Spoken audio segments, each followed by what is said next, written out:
আয়োজন করে যাচ্ছে। বাংলাদেশের বড় বড় আলেম মাওলানা মুফতি মাহমুদুল হক সবাই তাফসীর মাহফিলে অংশগ্রহণ করেছেন। গতকাল খতিবে ইসলাম আল্লামা নুরুল ইসলাম মনিপুরি বয়ান করেছেন, আল্লামা সৈয়দ আফসার মদিনী বয়ান করেছেন। সর্বশেষ আমাদের মনের আকাঙ্ক্ষা আমার ভাই মাওলানা রফিকুল ইসলাম মাদানী আজকের মাহফিলে আসবেন।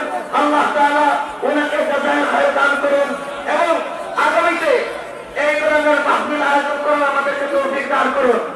সম্মানিত হাজিরিন, ওনার বয়ানের আগেই আপনাদেরকে একটি আগাম দিয়ে যাচ্ছি। এই খাদিমুল কোরআন পরিষদের অন্যতম বৈশিষ্ট্য হচ্ছে প্রতি বছর আগামী পরবর্তী বছরের তারিখ নির্ধারণ করে দেওয়া হয়। আল্লাহ রাব্বুল আলামিনের অশেষ মেহেরবানি, আমাদের মুরব্বীরা বসে তারিখ নির্ধারণ করেছেন। আগামী 2025 ইংরেজি সনের তাফসীরুল কোরআন মাহফিল আজ যে ডেটে হয়েছে 24 এবং 25 ডিসেম্বর, শুধুমাত্র 23 এবং 24 ডিসেম্বর শুধু বারের পরিবর্তন হবে। আগামী 2025 ইংরেজি সনের তাফসীরুল কোরআন মাহফিল 23 এবং 24 ডিসেম্বর মঙ্গলবার এবং বুধবার ইনশাআল্লাহ তাআলা অনুষ্ঠিত হবে।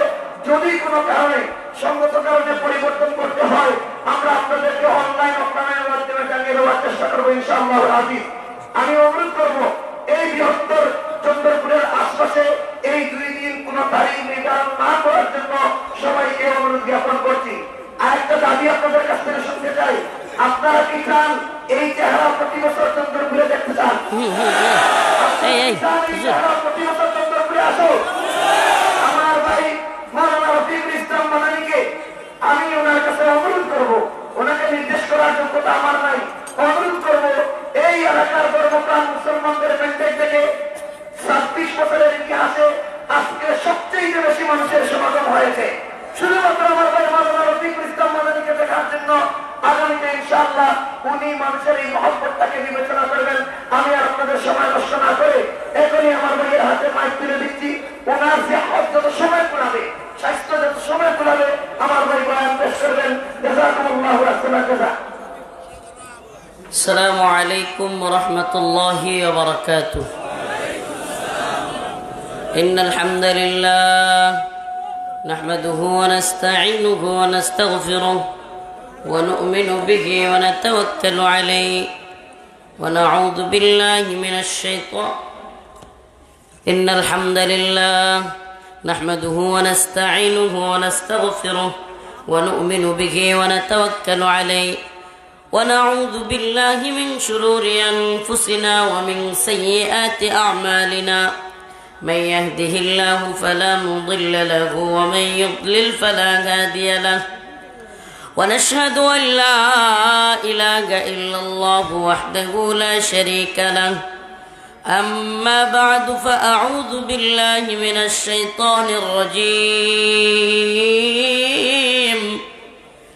بسم الله الرحمن الرحيم فلا وربك لا يؤمنون حتى يحكموك فيما شجر بينهم ثم لا يجدوا في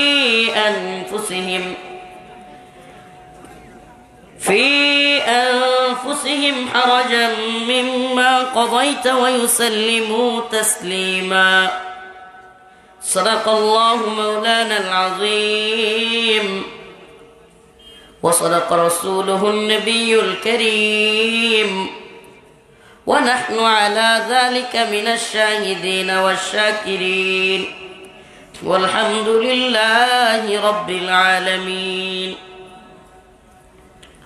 খাদিমুল কোরআন পরিষদ বৃহত্তর চন্দ্রপুর গোলাপগঞ্জ সিলেটের উদ্যোগে আয়োজিত আজকের এই ঐতিহাসিক তাফসীরুল কোরআন মাহফিলের সম্মানিত উলামায়ে কেরাম, মুরব্বিয়ানে ইসলাম, প্রিয় যুবক ভাইরা, স্নেহের ছোট ভাইরা, আল্লাহ রাব্বুল আলামিনের দরবারে অসংখ্য অগণিত শুকরিয়া যে মহান রব্বুল আলামিন আপনাকে আমাকে কোরআন সুন্নাহ থেকে কিছু কথা বলবার এবং শুনবার তৌফিক দান করেছেন।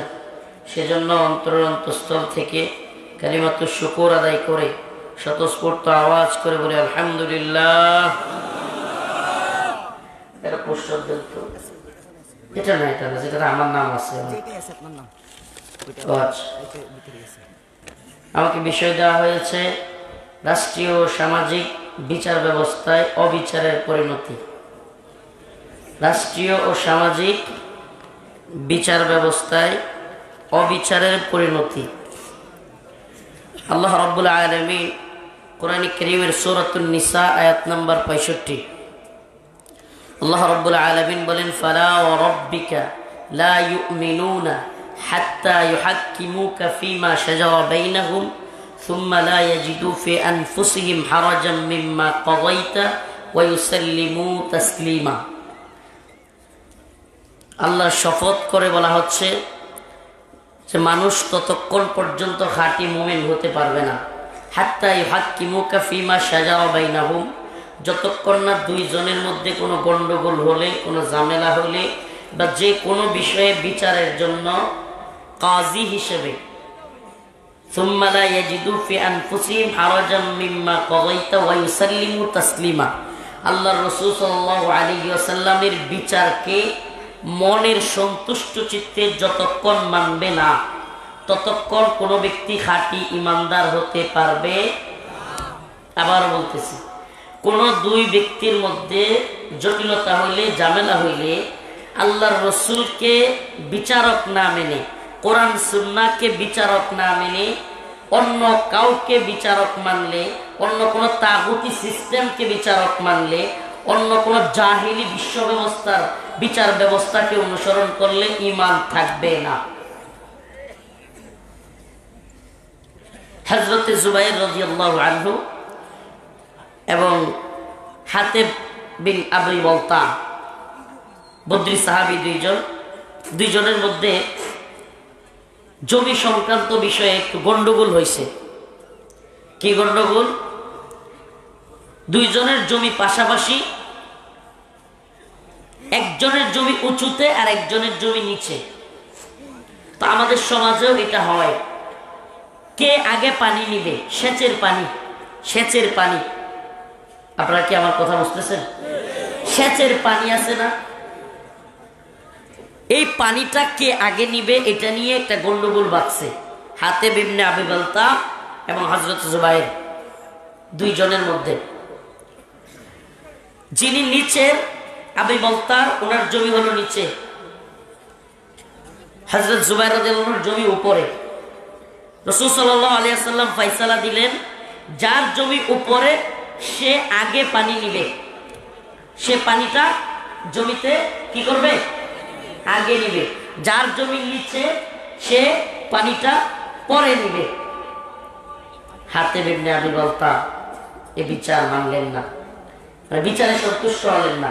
তখনই এই আয়াত কারিমা নাযিল হলো, ফালা রাব্বিকা লা ইউমিনুনা হাত্তা ইউহাক্কিমুকা ফীমা শাজারা বাইনাহুম সুম্মা লা ইয়াজিদু ফি আনফুসিহিম হারাজাম মিম্মা কাযাইতা ওয়া ইউসাল্লিমু তাসলিমা।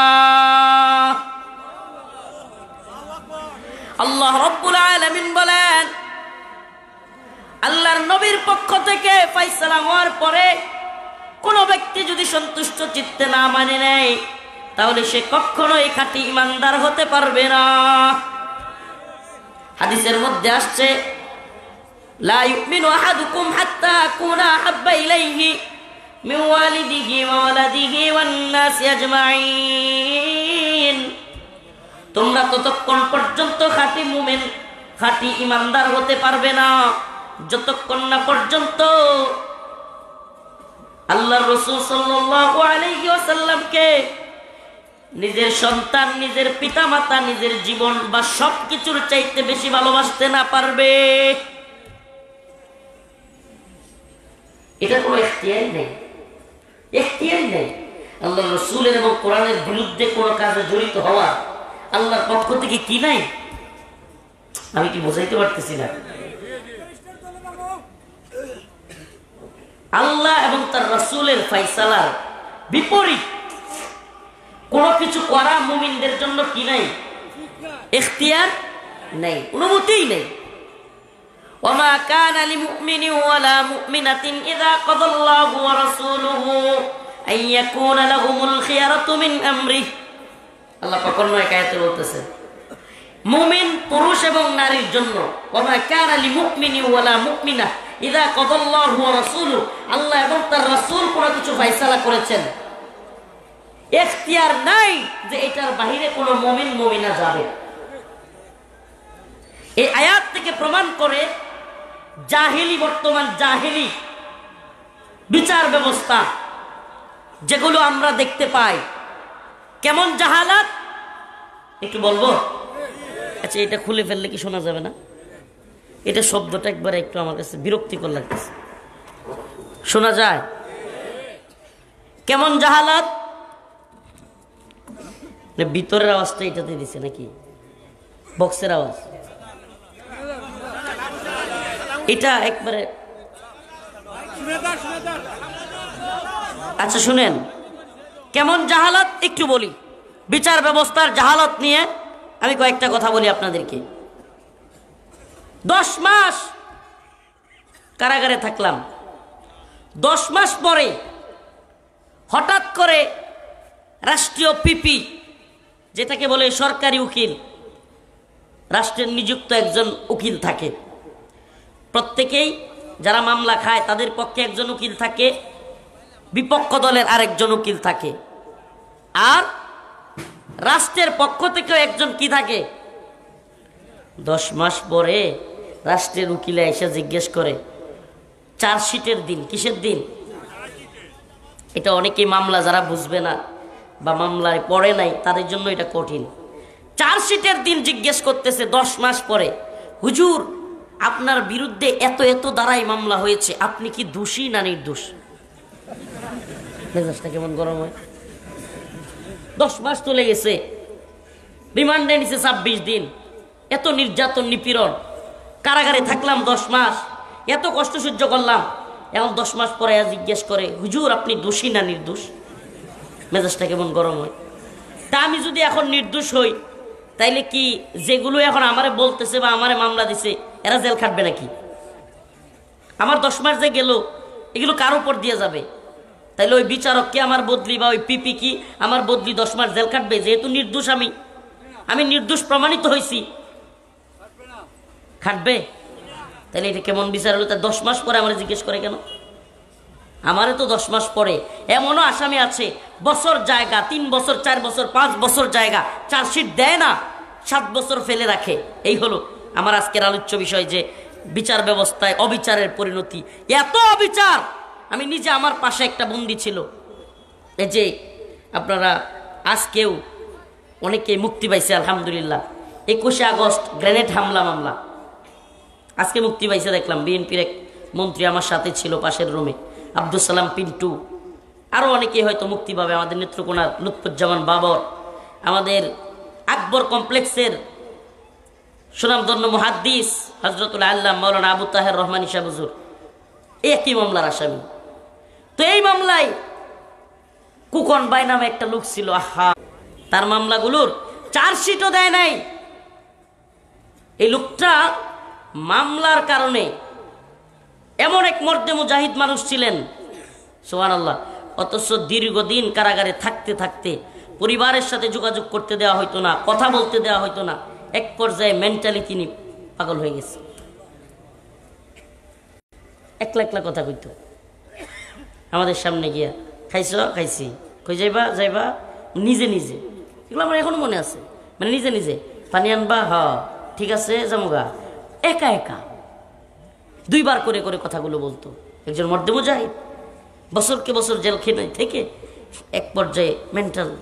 আমি আরো আরো লোক দেখছি যারা বছরকে বছর এভাবে বিচার নাই, কিচ্ছু নাই, আচার নাই, পড়ে আছে। এই হলো বর্তমান বিচার ব্যবস্থার জাহালাত। আরেকটা কি, আচ্ছা বলেন তো, কোনো একটা লোক মনে করেন যে এটা অপরাধ করছে এলাকায়, হ্যাঁ, এখন একটা বিল্ডিংয়ের মধ্যে তাকে আটকায় রাখছে, এই রাস্তার পাশে, এই যে বিল্ডিংটা আছে মনে করেন, এই বিল্ডিংয়ে আটকায় রাখছে রাস্তার পাশে। তারে ঠিক মতো খাবার দেয় না, খাবারেও কষ্ট দেয়, হ্যাঁ, আর সে ফেল ফেল করে বাইরের দিকে তাকায় থাকে, কবে সে একটু এই রাস্তায় হাঁটবে, ঘুরবে, দেখবে, হ্যাঁ। প্রতিদিন মানুষের দিকে যায়, কত ওই বাড়িওয়ালারে মানুষ পিটায় রাখবেনি? আমার কথা মনে বুঝাইতে পারিনি। মানে একটা মানুষকে একটা অপরাধ করছে যে কোনো, এখন তারে ওই বাড়িতে আটকাইছে, আটকানোর পরে তারে ওখানে রাখা হয়েছে, মাঝে মাঝে খাবার দেওয়া হয়, খাবারে কষ্ট দেওয়া হয় এবং সেইখানে পড়ে থাকে, রাস্তাঘাট দেখে, হ্যাঁ, আফসোস করে। এই অবস্থায় এলাকাবাসী সবসময় আপনারা এদিকে যান আসেন, সে তাকায় থাকে আর কান্না করে। বলেন তো যেই বাড়ির লোক তারা এইভাবে আটকাইছে, পরে কি করবেন? দেখেন আপনারাই বলতেছেন, অথচ এই একই কাজ দীর্ঘমেয়াদী একটা ছোট্ট থেকে ছোট্ট অপরাধের জন্য বিচার নেই। আধুনিক দাস প্রথা বুঝেন? দাস প্রথা, একসময় আপনারা দাস প্রথা মনে হয় শুনছেন, দাসত্বের জিন্দিগি ছিল, এখন ওইভাবে দাসত্ব ছিল, চলে না। কিন্তু এখনো বাংলাদেশে দাসত্ব আছে, এটা বিশ্বাস করবেন? কেমনে? আধুনিক দাস প্রথা এটা কি? কারাগারগুলোতে দুই ধরনের বন্দী থাকে। কয় ধরনের? বিচার ব্যবস্থা নিয়ে আলোচনা, একটু কথাগুলো বলি, মনোযোগ দিয়ে শুনেন। কি পরিমাণ জাহালাত এই তথাকথিত বর্তমান আধুনিক বিশ্ব ব্যবস্থা, কি পরিমাণ জাহালত! এবং মানুষের আইনগুলো দেখলে মনে হয় যেন মানুষের কষ্ট দেওয়ার জন্যই আইন তৈরি করছে, মানুষকে সহজ করার জন্য না। আইন তৈরি করা হয়েছে যেন কিসের জন্য? মানুষকে কষ্ট দেওয়ার জন্য। এখন কি কোনো বাজারে মানুষ বিক্রি হয়? কেউ কারো দাস হয়? হ্যাঁ, টাকা পয়সা দেওয়া হবে না, শুধু খাওয়ার জন্য কেউ কারো ঘরে এখন চাকরি করতে চায়? আছে এই শ্রম? কারাগারে দুই ধরনের বন্দী আছে। কয় ধরনের? এক ধরনের বন্দীদেরকে বলে হাজতি, আরেক ধরনের বন্দীদেরকে বলে কয়েদি। হাজতি, কয়েদি। হাজতি কারা? যারা মামলা নিয়ে ভিতরে আছে, জামিন হওয়ার সম্ভাবনা আছে, রায় হয় নাই। কি হয় নাই? রায় হয় নাই, মানে মামলাটার রায় হয় নাই, এদেরকে কি বলা হয়? হাজতি। একটু বিচার ব্যবস্থা নিয়ে আলোচনা, তো একটু পরে বুঝবেন মূল আলোচনাটা। আরেক ধরনের আসামিদেরকে বলা হয় কয়েদি। কয়েদি কারা? যাদেরকে পোশাক লাগাইয়া দেওয়া হয়, ওই যে সাদা ডোরা ডোরা পোশাক দেখেন না, যাদের রায় হয়ে গেছে, 10 বছর হোক, 20 বছর হোক, ফাঁসি হোক, যাবজ্জীবন হোক, কিংবা একদিনের রায় হোক, কথার কথা, তাকে কি বলা হয়? কয়েদি। জানেন এই কয়েদিদের ভিতরে 10 বছর, 20 বছর বা যাবজ্জীবন কি করে এরা? হ্যাঁ, এরা পুরা কারাগারের ভিতরে এদের কাজগুলো বন্টন করে দেওয়া আছে। এরা পেঁয়াজ চাষ করে, এরা আলু চাষ করে, এরা বেগুন চাষ করে, এরা খেতে কামারে কাজ করে, এরা বিভিন্ন গাছ লাগায়। এদেরকে দিয়া ওই আপনার মেশিন আছে, ওই মেশিন দিয়া কাপড় বানায়, ওখানে বিস্কিট বানায়, কেক বানায়, ওখানে বেকারি আছে, ওখানে খাবারের সব প্রোডাক্ট বানানো হয়, এগুলো বাহিরে বিক্রি হয়। ওখানে বিভিন্ন ধরনের সুতা দিয়া আপনার বিভিন্ন চেয়ার বানায়, বিভিন্ন জিনিস ভিতরে বানায়। কিন্তু দিন শেষে এদেরকে একটা টাকাও দেওয়া হবে না। আপনি এটা এইভাবে চিন্তা করতে পারবেন না। আপনি যদি ইসলামিকভাবে চিন্তা করেন, এর চেয়ে জঘন্য কি হতে পারে যে একটা মানুষ 10 বছর পর্যন্ত এখানে পড়ে থাকবে আর তার শ্রম দিবে, গাম দিবে, কিন্তু তাকে টাকাও দেওয়া হবে না। এর চাইতে বড় দাস প্রথা কি হইতে পারে? এর চাইতে বড় দাস প্রথা, এটা কেবল আধুনিক দাস প্রথা। আমি নিজের চোখে দেখে আসছি। বাড়িতে 5টা টাকাও পাঠাইতে পারবেন না। ওই যে কাজ করতেছেন, আপনি কারাগারে আছেন, আপনার রায় হয়েছে, সত্য হোক মিথ্যা হোক, বেশিরভাগ ইসলামপন্থী যত মামলা আছে, রাজনৈতিক যত মামলা আছে, সব তো মিথ্যা। সব কি? এটা সবাই জানে। আপনি কি কল্পনা করতে পারেন আপনার রায়ের কারণে আপনার টাকা পয়সা বাইরে যাই থাকুক, আপনি ভিতরে গিয়া কর্মচারীর মতো কাজ করতে হয়? এটা কি? এই কি বিচার ব্যবস্থা? অথচ এদেরকে যদি বলা হয়, আল্লাহ কোরআনে বলছে, ইয়া আইয়ুহাল্লাযীনা আমানু কুতিবা আলাইকুমুল কিসাসু ফিল কতলা আল হুররু বিল হুর ওয়াল আবদু বিল আবদ ওয়াল উনসা বিল উনসা। আল্লাহ বলেছেন, আস-সারিকু ওয়াস-সারিকাতু ফাকতাউ আইদিয়াহুমা। আল্লাহ বলেছেন, আজ-জানিয়াতু ওয়াজ-জানি ফাজলিদু কুল্লা ওয়াহিদিম মিনহুমা মিআতা জালদা। আল্লাহর আয়াতের বিধানগুলো বলবেন, আল্লাহর বিচারের কথা বলবেন, এরা ক্ষিপে যাবে। হাই হাই, কিভাবে কি শাস্তি দেয়, হত্যার বদলে হত্যা। বলবে কি বলবে না? বলে কি বলে না? তো এদের শাস্তি কি হত্যার বদলে হত্যা নাই? হ্যাঁ, হত্যার বদলে হত্যা আছে না নাই? অথচ কোরআনের আয়াত দিয়ে ফয়সালা দিলেই এদের গায়ে লেগে যাবে, এদের গায়ে লেগে যাবে। বলবে যে হাই হাই কি বর্বর, কি অমানসিকতা, অমানবিকতা। বলবে কি বলবে না? অথচ আল্লাহ পাক বলতেছেন কিসাসের মাধ্যমে আল্লাহ পাক যে বিধান দিয়েছেন, সুবহানাল্লাহ, আল্লাহ বলতেছেন এটা, এই বিধানটা জীবন দেওয়ার মতো। সুবহানাল্লাহ, কি এর মতো? বলবেন কিভাবে? আল্লাহ পাক এই আয়াত, এই তাফসীরের ব্যাখ্যার মধ্যে আসছে কুতিবা আলাইকুমুল কিসাস ফিল কতলা আল হুররু বিল হুর। এই আয়াতের মধ্যে এই ব্যাখ্যায় আসছে যে আল্লাহ পাক এটাকে জীবন দানের সাথে তুলনা দিয়েছেন। আচ্ছা, কোনো ব্যক্তি যদি জানে যে অপর কাউকে হত্যা করলেই তার বদলা হিসাবে তাকেও হত্যা করা হবে, এই ব্যক্তি জীবনে খুন করতে চাইবে? কারণ সে একটা কূপ দেওয়ার আগে চিন্তা করবে কি আমারও মেরে ফেলা। আর এই জাহেলি ব্যবস্থা কি, খুন করার পরেও লক্ষ লক্ষ টাকা থাকলে জামিন পায়। কথা কন না? জামিন পায় কি পায় না? শুধু কি তাই, শত শত খুন করার পরেও, হাজারো খুন করার পরেও রাষ্ট্রের প্রধানমন্ত্রী হয়ে যায়। রাষ্ট্রের প্রধানমন্ত্রী, সে কি একটা দুইটা খুন করছে? কতগুলো? কোটি হইতো না, শত শত তো হবে, হাজার তো হবে। হাজার হাজার খুন করে রাষ্ট্রের কি, তার পক্ষেও সাপোর্টার আছে? নাউজুবিল্লাহ, তার পক্ষে আছে তো সাপোর্টার। তাহলে সে কি খুনির সহায়ক না, খুনির সহযোগিতাকারী?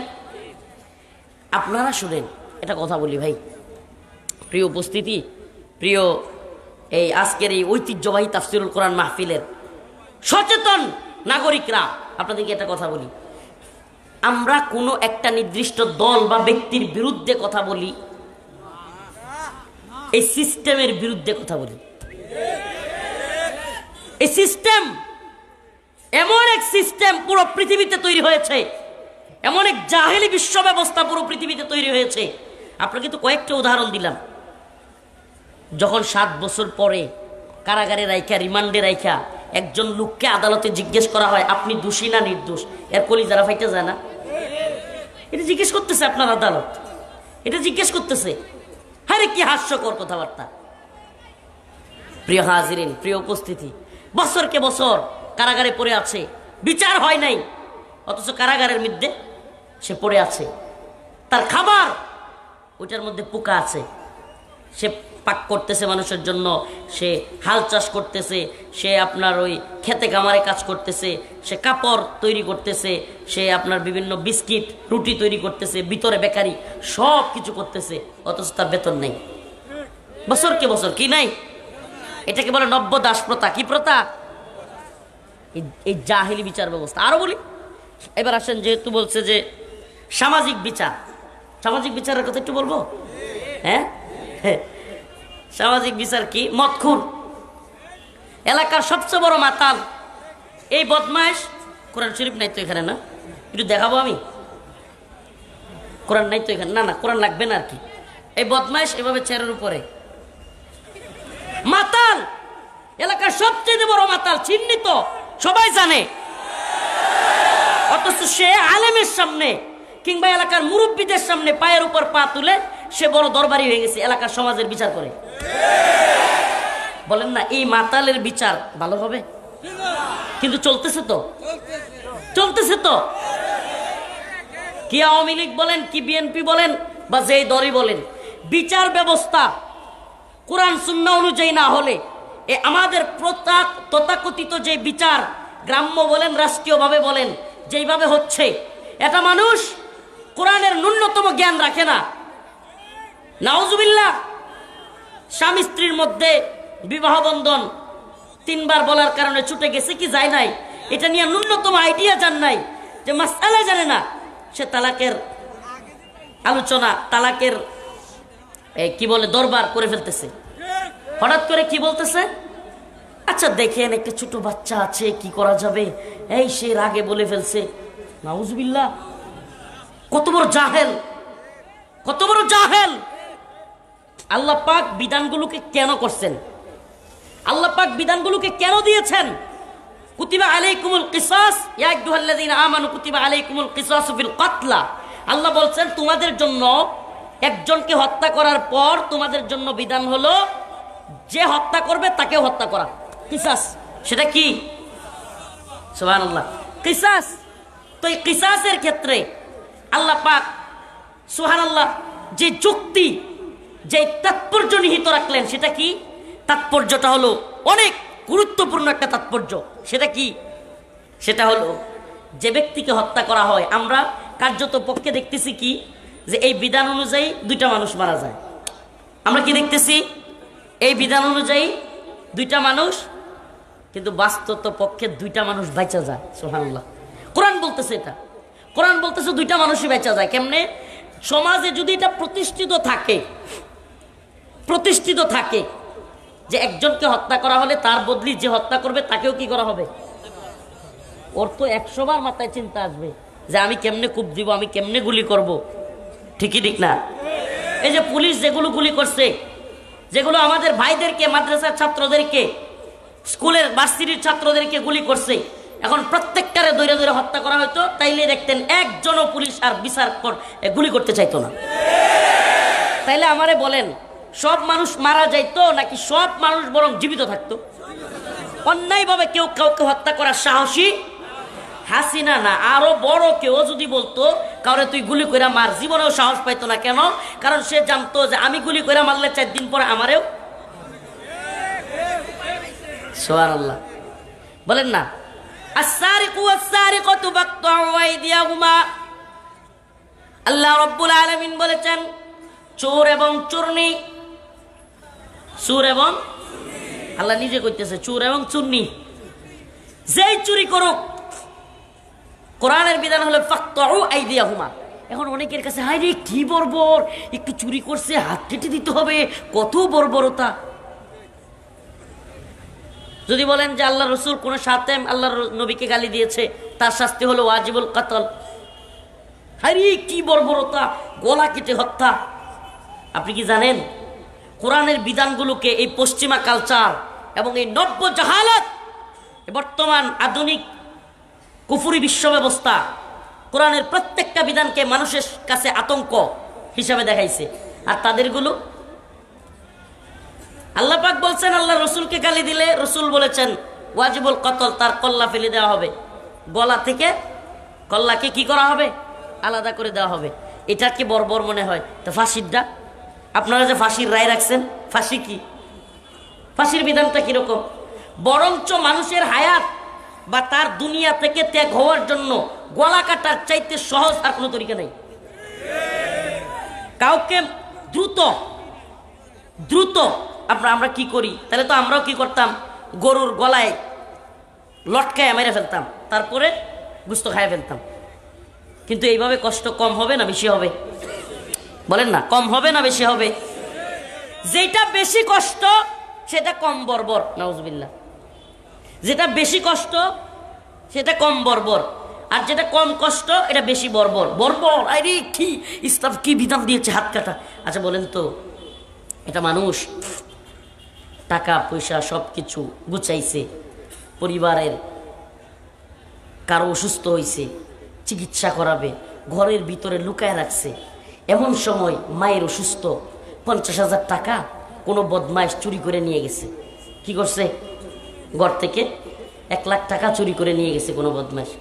আপনি বলেন তো, যে মায়ের চিকিৎসার জন্য টাকা রাখছিল বা যে কোনো একটা জরুরি প্রয়োজনে সেই টাকাটা ঘর থেকে চুরি করে যে বদমাইশ নিয়ে গেছে, এর হাত কাটলে অপরাধ হবে? হ্যাঁ, নাকি ওর হাত কাটার মাধ্যমে ওই যে মা অসুস্থ ছিল তার জীবনটা বেঁচে যাবে? আমাকে বলেন তো, ইসলামের বিধানগুলোকে বর্বর কারা করেছে? ইসলামী শরিয়া। বরং আমি তো বলি কি জানেন, এই জাহালত, নব্য জাহালত আমাদেরকে এই অবস্থায় কেন নিয়েছে জানেন? কারণ এই পৃথিবীতে যেন আর কখনো ইসলামী শরিয়া না আসে। কি না আসে? ইসলামী শরিয়া। অথচ প্রত্যেকটা পদে পদে, সেক্টরে সেক্টরে আমরা যখনই কোনো ঝামেলায় পড়ি তখনই ইসলামী শরিয়ার প্রয়োজনীয়তা অনুভব করি। সেটা কিভাবে? রাস্তাঘাটে যেই পরিমাণে জ্যাম, সুবহানাল্লাহ। বর্তমানে বাংলাদেশে সিলেটের রুটে গাড়ি নিয়ে ঢোকা আর কি বলে তৃতীয় মহাযুদ্ধ, তৃতীয় বিশ্বযুদ্ধ করা প্রায় একই কাজ। জানেন এটা? ঢাকা টু সিলেটের রাস্তায় বর্তমানে প্রাইভেট কার নিয়ে ঢোকা আর তৃতীয় বিশ্বযুদ্ধে শরিক হওয়া। মানসিকভাবে তৃতীয় বিশ্বযুদ্ধে শরিক হইলেও মানে মানসিকভাবে এত ধৈর্য লাগবে না। আমার মনে হয় যে ধৈর্য এখানে ধরা লাগে, ঘন্টার পর ঘন্টা বসে থাকা লাগে। আজকে এক বক্তা হজরতের পোস্ট দেখলাম ফেসবুকে যে কয়েক ঘন্টা যাবৎ জাগাই, কোনো দিকে যাওয়ার সুযোগ নেই।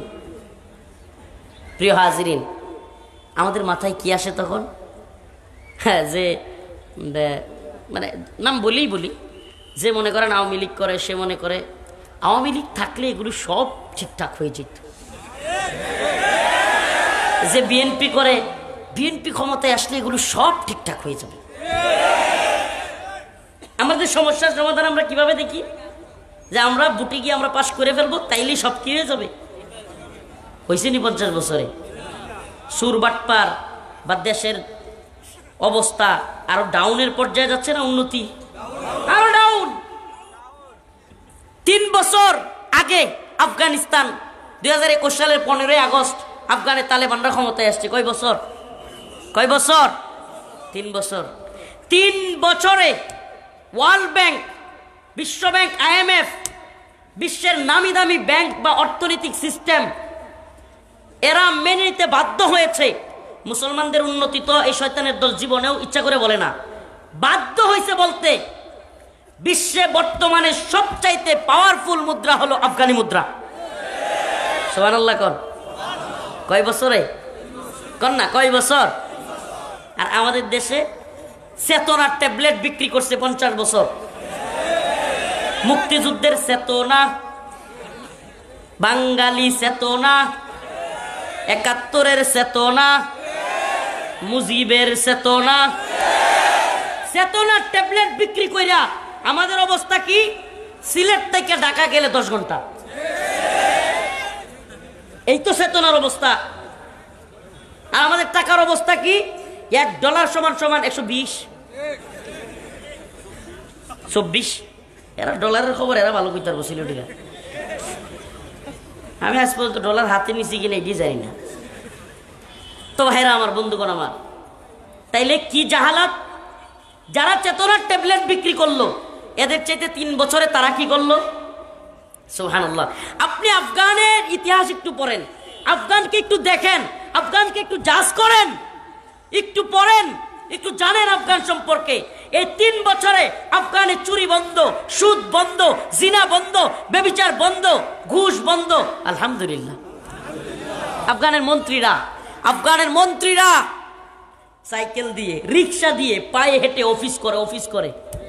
সুবহানাল্লাহ কন্যা। আরামগর মন্ত্রী লাগে না, উপজেলা চেয়ারম্যান, ইউনিয়ন চেয়ারম্যানের নিজের গাড়ি, বউয়ের গাড়ি, বাচ্চার গাড়ি, স্কুলে যায়। শেখ হাসিনা কয় নাই আমার পিয়নের 400 কোটি টাকা। এখন শোনা গেছে না, পিয়ন এটা বুয়া ছিল, 1000 কোটি টাকা। পিয়ন বুঝছেন নি? দেখেন শত শত আলেমকে, জাহিলি ব্যবস্থার সিস্টেমটা দেখেন, মানুষকে কিভাবে। আজকে গতকালকেও একজন আলোচক হজরত একজনের পোস্ট দেখলাম যে কিভাবে মানুষ একে অপরের বিরুদ্ধে লেগে যায়, রাজনৈতিক দল ভিন্ন হওয়ার কারণে একেবারেই একজন আর একজনকে দেখতে পারে না, মত পার্থক্যতার কারণে এমনভাবে। আমি বলি এই ডেমোক্রেসি, এই জমহুরিয়ত 1924 সালে খেলাফতে উসমানীর পতনের পর এই তথাকথিত জমহুরিয়ত বা ডেমোক্রেসি, গণতন্ত্র প্রতিষ্ঠিতই হয়েছে।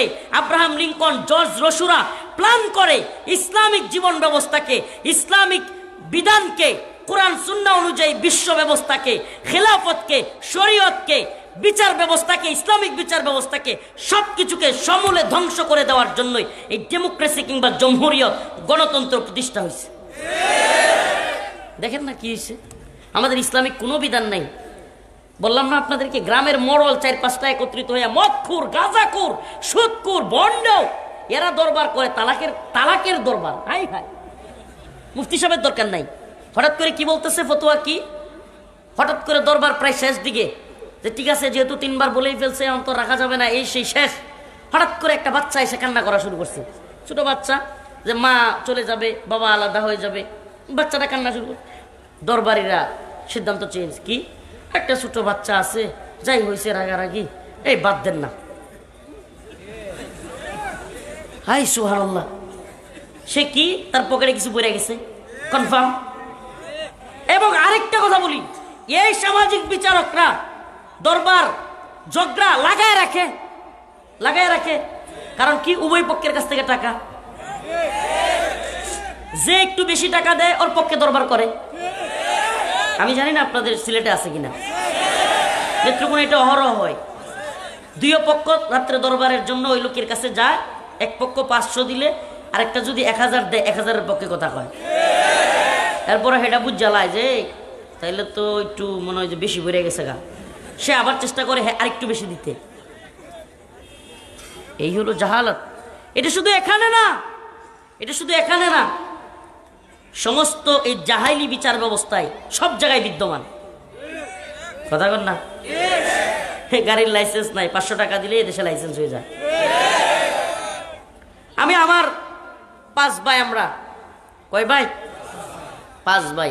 আমার আব্বা জমি বিক্রি করে গেছে আমাদের পার্শ্ববর্তী এলাকার এক লোকের কাছে। আব্বা ওসিয়ত করে গেছে যে উনি মারা গেলেও যেন দলিলটা করে দিই।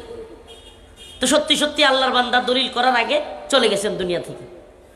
আমরা 5 ভাই গেছি দলিল করতে, বুঝছেন, নাইবের কাছে, থানায়, পূর্বদলা থানায় দলিল করতে গেছি। তো আমি যেহেতু ছোট, তখন আমার 18 হয় নাই, আমার মনে হয় তখন 13-14 বয়স ছিল। তো আমার দলিল স্বাভাবিকভাবে হবে না, বাকি 4 ভাইয়ের দলিল হবে।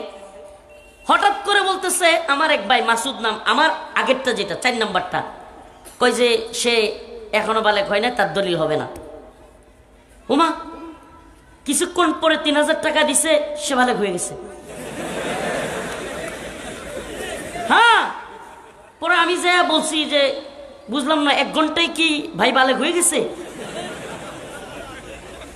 পরে আমার মুখে ধরে রাখছে, বলতেছে আমার ভাই বা অন্যরা বলতেছে যারা জমিটা কিনছে, কয় হুজুর দলিলটা বাতিল হয়ে যাবে গিয়ে, আপনি আর কিছু কইেন না। আমি তো ছোট থেকে একটু এরকম তেরা টাইপের, কিছু মানতাম না। তো আমি চাচ্ছিলাম যে ওরা জিজ্ঞেস করতাম যে 3 ঘন্টার মধ্যে 3000 টাকা দিল আর বালেক হয়ে গেল। এই জাহেলি বিচার ব্যবস্থা, এই জাহেলি সিস্টেম ভাঙতে হবে, ইনশাআল্লাহ ভাঙতে হবে। আজাওয়াত, বাগাওয়াত করতে হবে, এই বিশ্ব ব্যবস্থার বিরুদ্ধে বিদ্রোহ ঘোষণা করতে হবে। আমরা বাগী, আমরা বিদ্রোহী, আমরা কোরআন সুন্নাহর শাসন চাই। এই পৃথিবীতে তন্ত্রমন্ত্রের দিন শেষ, কোরআন সুন্নাহর বাংলাদেশ। রাজি আছেন তো ইনশাআল্লাহ?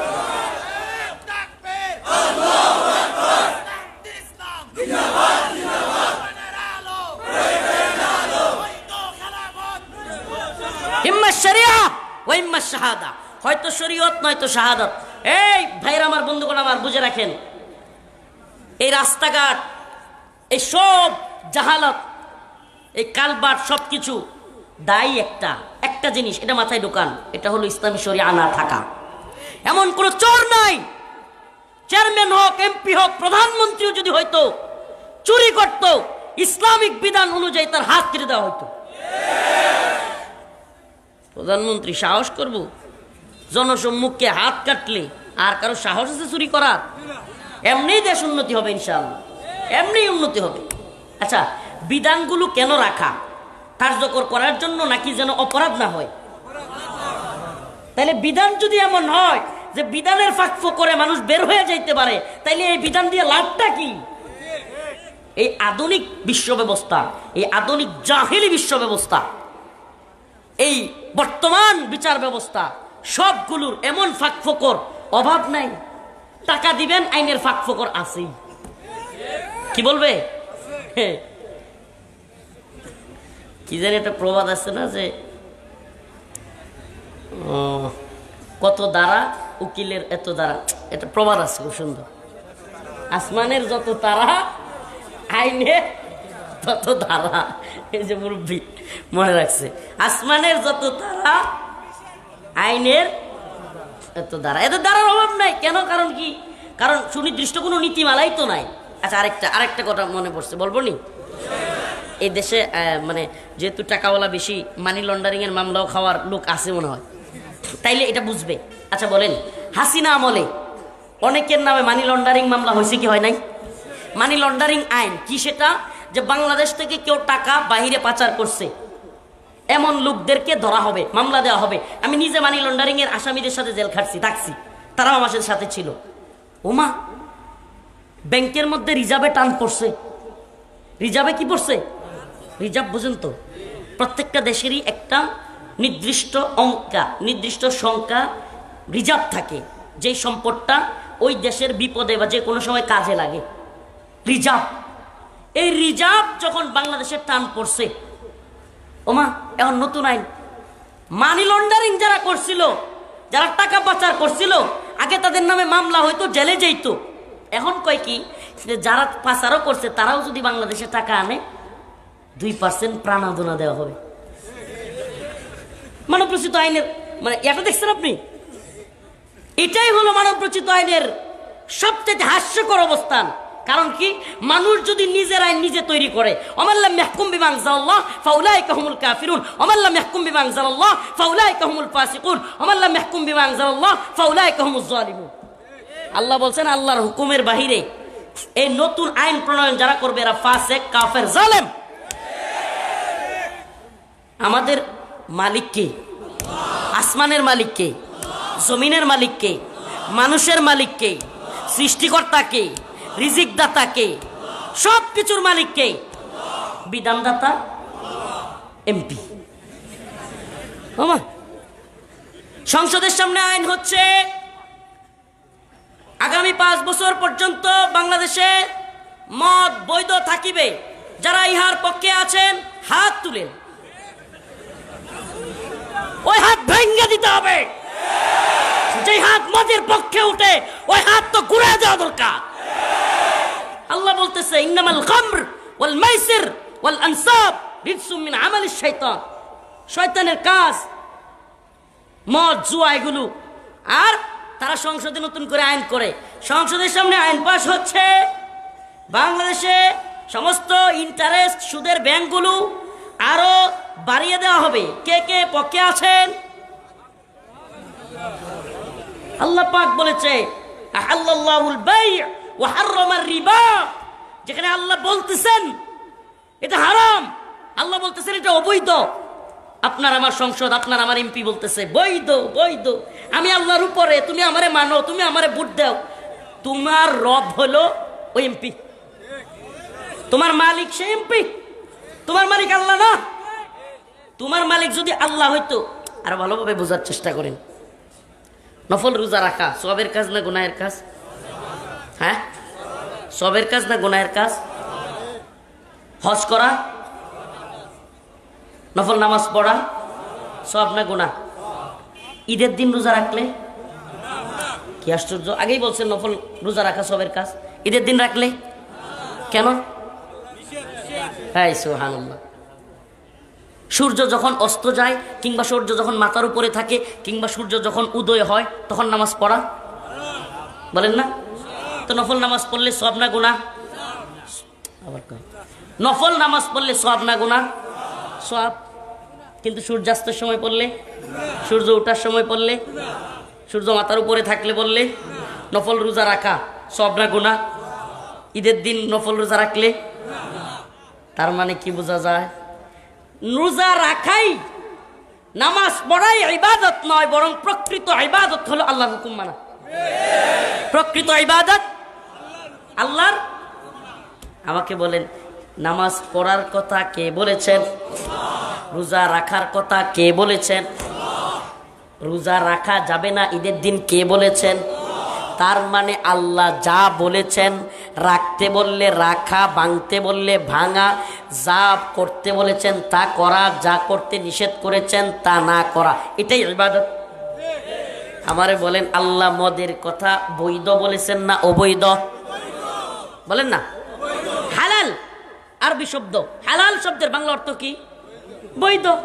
হারাম আরবি শব্দ, হারাম শব্দের বাংলা অর্থ কি? অবৈধ। এখন আমাকে বলেন, বাংলাদেশে সুদ বৈধ না? ওই যাই না হইনা কইবেন কিন্তু, বাংলাদেশে সুদ বৈধ না অবৈধ? বৈধ। আবার কই অবৈধ? বৈধ আছে। নাউজুবিল্লাহ কোন? হাসবেন না, হাসি আসলে বুঝবেন যে মানে আপনি বুঝতেছেন না বিষয়টা। আই নাউজুবিল্লাহ, ঈমান চলে যাওয়ার মতো বিষয়। আমার রব বলতেছেন একটা, আর আপনার নেতা, আপনার দল, আপনার সিস্টেম আরেক কথা বলতেছে, আর আপনি সিস্টেমের কথা মেনে রবকে বাদ দিচ্ছেন, তাগুতকে মেনে নিচ্ছেন, আল্লাহকে বাদ দিয়ে কাউকে মানা। এই কথা বলেই তো জেলে গিয়েছিলাম, এই আলোচনা করেই তো জেলে গিয়েছিলাম যে আল্লাহর বিরুদ্ধে গেলে প্রধানমন্ত্রী মানি না, ইসলামের বিরুদ্ধে গেলে রাষ্ট্রপতি মানি না, ইসলামের বিরুদ্ধে গেলে প্রধানমন্ত্রী মানি, এই কথাই তো বলে গিয়েছিলাম। তাহলে আল্লাহর কথার বিরুদ্ধে যদি প্রধানমন্ত্রী বলে, মানবো কারটা? আল্লাহরটা বাদ দিয়ে যদি প্রধানমন্ত্রীরটা মানি, আল্লাহরে রব মানলাম নাকি প্রধানমন্ত্রীর রব? এখন আপনার আমার এলাকা সহ সকল এলাকা থেকে প্রত্যেক মানুষের মতামত নেওয়া প্রতিদিন সম্ভব। সারা দেশে সব মানুষের পক্ষ থেকে প্রতিদিন মতামত নেয়া যে বাংলাদেশে আগামী 5 বছর কি কি করা হবে, এটা নিয়ে সব মতামত সবার কাছ থেকে নেওয়া সম্ভব? যেহেতু সম্ভব না, সেহেতু প্রত্যেক এলাকা থেকে জনপ্রতিনিধি বলে, কি বলে? জনপ্রতিনিধি নেওয়া হয়। তার মানে ওই প্রতিনিধি যে অবস্থান নিবে সেটা আপনার অবস্থান, ওই প্রতিনিধি যে অবস্থান নিবে সেটা কি? আপনি এটা ডেমোক্রেসিতে জড়িত যারা, আল্লাহ মাফ করুক, গণতন্ত্রের সাথে, এদেরকে এই কথা বুঝাই পারবেন না, এরা বুঝতে চাইবে না। এরা বলবে আমরা ইসলামিক রাষ্ট্র ব্যবস্থা তৈরি করব, সংসদের মাধ্যমে গিয়ে ওখানে আইন পাশ করে ফেলবো। আরে ভাই, আল্লাহ বলছে হারাম, আমার রব বলেছেন হারাম। পৃথিবীর পুরো শক্তি মিলেও যদি এটাকে বৈধ বলে, হালাল বলে, সংসদ কেন গোটা পৃথিবীর সকল সংসদরা মিলেও যদি বলে সব হালাল, আল্লাহ বলেছেন হারাম, আমি বলবো এটা হারাম, হারামি। নতুন করে সংসদে নিয়ে এটাকে পাশ করে হালাল বানানো, নাউজুবিল্লাহ, এটাই তো বড় কুফর, এটা তো আরো বড় কুফর। আল্লাহর বিধানটাকে নতুন করে সংসদের সামনে আইন হচ্ছে, সুদ কি থাকবে কি থাকবে না, তুই কোয়ার কেটা বেটা? আল্লাহ বলছে থাকবে না, এটা আল্লাহর সাথে যুদ্ধ ঘোষণা করার শামিল, তুমি কি এটা বলা? ঈমান এবং কুফুরের এই জায়গাগুলো যতদিন আমরা না বুঝবো, এই বিচার ব্যবস্থার জাহালত আমরা যতদিন না বুঝবো, মানসিকভাবে যতদিন আমরা কোরআন সুন্নাহকে প্রতিষ্ঠিত করবার জন্য তৈরি না হব, ততদিন ইসলামী শরিয়া আসবে না, ততদিন কোরআন সুন্নাহ অনুযায়ী দেশ প্রতিষ্ঠিত হবে। এই জাহালতগুলো তখনই যাবে যখন আমরা জাহালতগুলো বুঝবো। আমরা হাসিনার জুলুম বুঝেছিলাম 16 বছর, সব মহল থেকে আওয়াজ উঠেছে, ছাত্র, শিক্ষক, প্রফেসর, ডাক্তার, সাংবাদিক, কলামিস্ট, বুদ্ধিজীবী, বক্তা, মুফতি, শাইখুল হাদিস, সব সেক্টর থেকে আওয়াজ উঠেছে হাসিনা হটাও, দেশ বাঁচাও। আল্লাহ পাক হাসিনারে সরাইছে কি সরাই নাই? কথা কন না, সরাইছে কি সরাই নাই? তার মানে কি? আল্লাহ পাকের কাছে মন থেকে কিছু চাইলে, আদর্শিকভাবে চাইলে আল্লাহ পাক সেটা দেন। ইন্নাল্লাহা লা ইউগাইয়িরু মা বিকওমিন হাত্তা ইউগাইয়িরু মা বিআনফুসিহিম। আল্লাহ ততক্ষণ কোনো জাতিকে পরিবর্তন করেন না যতক্ষণ না সেই জাতি পরিবর্তন হয়, পরিবর্তন চায়। আমরা নিজেরা পরিবর্তন হব, পরিবর্তন চাইবো ইনশাআল্লাহ। আল্লাহ পাক আয়াতে কারীমার মধ্যে যেটা বলেছেন, ফালা রাব্বিকা লা ইউমিনুনা হাত্তা ইউহাক্কিমুকা ফীমা শাজারা বাইনাহুম সুম্মা লা ইয়াজিদু ফি আনফুসিহিম হারাজাম মিম্মা কাদাইতা ওয়া ইউসাল্লিমু তাসলিমা। আল্লাহর রাসূল যেই ফয়সালা দিবেন সেটাকে সন্তুষ্ট চিত্তে, কোরআন সুন্নাহ যেটা বলবে এটাকে সন্তুষ্ট চিত্তে মেনে নেওয়ার নাম হলো ঈমান, আর যে মেনে নিবে সে মুসলমান। আবারও বলতেছি, ইসলাম শব্দের অর্থ আত্মসমর্পণ করা। কি করা? আবার বলেন, কি করা? কেমন? আল্লাহ পাক কোরআনে বলতেছেন মুমিনদের সিফাত, ক্বালু সামি'না ওয়া আতা'না। আল্লাহ বলেন মুমিনদেরকে যখন কিছু বলা হয় তারা বলে সামি'না ওয়া আতা'না, আমি শুনলাম এবং মানলাম। কি করলাম? সুবহানাল্লাহি ওয়া বিহামদি। এই শোনা মানার মধ্যে যদি আসতে পারেন যে কোরআন যা বলেছে তাই মানলাম, কোরআন যা বলেছে তাই শুনলাম, কোরআন যা বলেছে সেই অনুযায়ী চললাম, এই যদি হয় আমার আপনার অবস্থান, কোরআন সুন্নাহ অনুযায়ী আমরা যদি রাষ্ট্র ব্যবস্থা চাই, সুবহানাল্লাহি ওয়া বিহামদিহি। আজকে হিন্দুত্ববাদী, ব্রাহ্মণ্যবাদী, তাগুতি শক্তি ভারত আমাদেরকে হুমকি দেয়, ও মুসলমান ইমানদার, আদর্শিক শক্তি এবং আদর্শহীন শক্তি জীবনে কোনোদিন আদর্শহীন শক্তি আদর্শিক শক্তির কাছে বিজয়ী হতে পারবে না।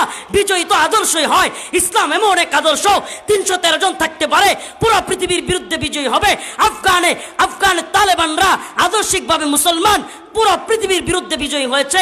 শামে, খুরাসানে, সব জায়গায়, সিরিয়ায় মুজাহিদরা অল্প কিন্তু বিজয়ী হয়েছে। উম্মার মুসলমানরা অচিরেই মিশরের মধ্যে আদর্শিক দ্বীনের পক্ষের, শরিয়ার পক্ষের মুজাহিদরা বিজয়ী হবে। এই উম্মাহ গোটা পৃথিবীতে বিজয়ের ঘ্রাণ ছড়িয়ে দিয়েছে। আলহামদুলিল্লাহ, বিজয়ের ঘ্রাণ পুরো পৃথিবীতে ছড়িয়ে দিয়েছে, ছড়িয়ে গেছে। কেন? আদর্শিক যুদ্ধ। এটা যদি আদর্শের লড়াই হয় আপনি বিজয়ী হবেন। কেন? এক লোক আসবে টাকার জন্য, ভোগ বিলাসের জন্য, চাকরি সেনাবাহিনীতে করে, সে কি জন্য? টাকা পয়সা ধন দৌলত জমা করবে, সেনাবাহিনীতে চাকরি করে নিজে সুখে থাকবে, শান্তিতে থাকবে, সেজন্য। আরেক দল যায় শাহাদাতের জন্য, সুবহানাল্লাহ।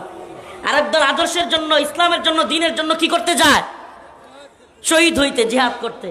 দুই দল কি এক হইল? বিজয়ী কারা হবে? যেই দল আসতেছে টাকার জন্য, ভোগের জন্য, বউকে নিয়ে ভালো থাকবে, পরিবার নিয়ে সুখে থাকবে। এরা যুদ্ধ করতে আসছে আমেরিকা থেকে, এরা যুদ্ধ করতে আসছে ব্রিটেন, লন্ডন থেকে, ফ্রান্স, জার্মানি, ইতালি থেকে। এরা এসা আফগানে এসা ঠেলা মার খায়। সুবহানাল্লাহ।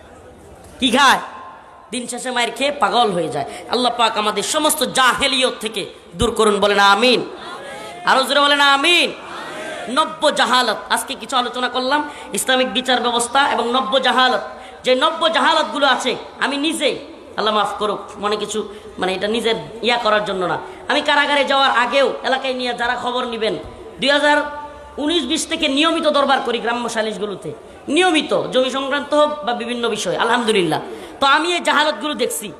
আর নেতারা যে এলাকার মাতবররা কি পরিমাণ আমার বিরুদ্ধে যায় বিচার করতে গিয়া, কারণ কি? ওই যে খাইতে পারে না, এই অবস্থাটা।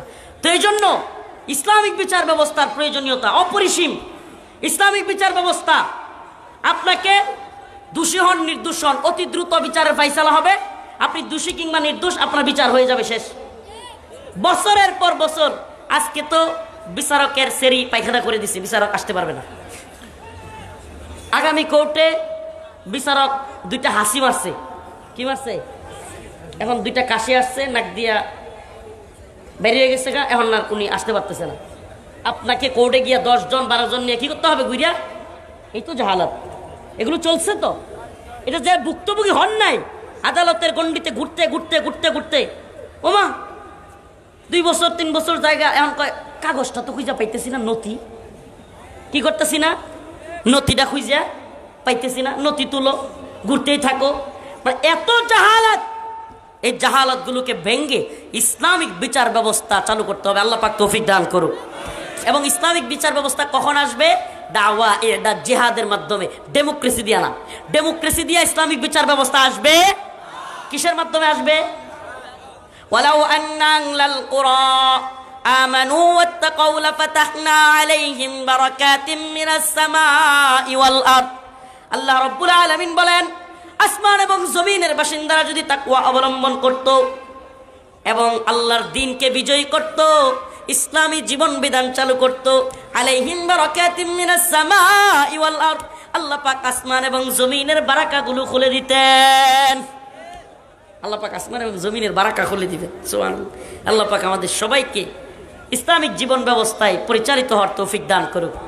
আমি একটা পোস্ট করেছিলাম, কিছু লোক আমাকে নিয়ে একটু ব্যঙ্গ করে, তো আমি ছোট মানুষ, তো ওই যে কিছু উপদেষ্টা, কিছু বুদ্ধিজীবী, আমাদের কিছু শায়েখ মন্দির মূর্তি পাহারা দেওয়ার দারোয়ানগিরি নিছিল সারা দেশে, ছাত্রদেরকে, সারা দেশে এই যুবকদেরকে কমিটি কইরা কইরা মন্দিরে মূর্তির দারোয়ান বানাইছিল। তখন আমি একটু বিরোধিতা করছিলাম। আমি বলছিলাম, ইমান আনছি কি মূর্তি পাহারা দেওয়ার জন্য? আমার ওই কথাটা অনেকের গায়ে লাগছিল, আমার নিয়ে অনেক কথাবার্তা বলছিল, কথা বুঝছেন। দিন শেষে আল্লাহ পাক প্রমাণ করে দিছে, দিন শেষে প্রমাণ করে দিচ্ছে, বলেন তারদু আনকাল ইয়াহুদ ওয়ালান নাসারা হাত্তা তাত্তাবিআ মিল্লাতাহুম, এরা আমাদের প্রতি কখনো রাজি খুশি হবে না, এরা আমাদের বন্ধু না। ইন্নামাল মুশরিকুনা নাজাস, আল্লাহ পাক প্রমাণ করে দিয়েছে। প্রিয় উপস্থিতি, প্রিয় উম্মাহ, এই যে জাহালতগুলো, এই গণতান্ত্রিক সিস্টেমের জাহালতগুলো উলামায়ে কেরামকেও পাওয়া যায়। কেন? কারণ আমরা ইসলামিক বিপ্লব, ইসলামিক বিচার ব্যবস্থা এগুলো নিয়ে আলোচনা করি না। দ্বীন, শরিয়া, শরিয়ার প্রয়োজনীয়তা, এটা নিয়ে আলোচনা নাই। আল্লাহ পাক মাশাআল্লাহ খুব ভালো একটা আলোচ্য বিষয় তুলে ধরা হয়েছে। আল্লাহ পাক আমাদের সবাইকে রাষ্ট্রীয় সামাজিক সব কিছুতে ইসলামী শরিয়া অনুযায়ী চলবার তৌফিক দান করুক বলেন আমিন।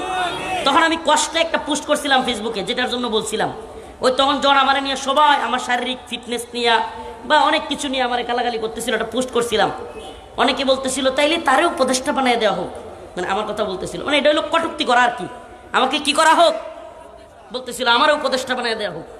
মানে এটা কটূক্তির আর কিছু না পাইলে মানুষ, একটা কথা মনে রাখবেন, আপনার সাথে যদি কেউ যুক্তিতে না পারে কিংবা আপনি সঠিক থাকেন, তাহলে কেউ যদি আপনার সাথে না পারে, যেটা করবে শেষ, জাহেলদের হাতিয়ার হলো আপনাকে ছোট করা। জাহেলদের হাতিয়ার কি? তর্কে না পারলে ইনসাল্ট করা, ছোট করা একজনকে।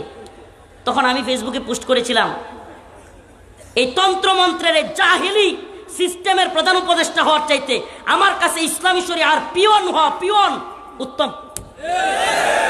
আমি রফিকুল ইসলাম, ইসলামী শরিয়ার অধীনস্থ একজন গভর্নরের জুতা টানতে পারলে আমি খুশি হব, কিন্তু এই জাহিলি বিশ্ব ব্যবস্থার জাহিলি সিস্টেমের প্রধান উপদেষ্টা আমারে বানাইলেও এই যে আমি এমনি দূরে এডরে শিক্ষা দিই, এটা এই গায়রত অন্য কেউ বুঝাইতে পারবেন না আপনি। আস্তাগফিরুল্লাহ।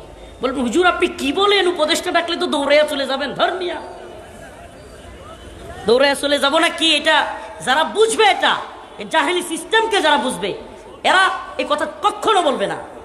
আল্লাহ পাক আমাদেরকে আবারও বলতেছি, ইসলামী শরিয়ার ফেসবুকে পোস্ট করেছিলাম, ইসলামী শরিয়ার পিয়ন হওয়া, পিয়ন কাজের কাগজগুলো আগায় দেওয়া কিংবা ফাইলগুলো নিয়ে যাওয়া, কর্মচারী হওয়া, এই জাহেলি সিস্টেমের প্রধানমন্ত্রী হওয়ার চাইতে অনেক উত্তম। আল্লাহ পাক আমাদেরকে বোঝার তৌফিক দান করুক। ওয়া আখিরু দাওয়ানা আলহামদুলিল্লাহি রাব্বিল আলামিন। লন্ডন আমেরিকা থেকে অনেকে আপনার দোয়া শরীক হওয়ার জন্য, অনেক প্রবাসীরা সহযোগিতা করেছে, টাকা দিছে, একটা লম্বা দোয়া করে দেন প্রবাসীরা। আমার জন্য খাস করে দোয়া করবেন। অসুস্থ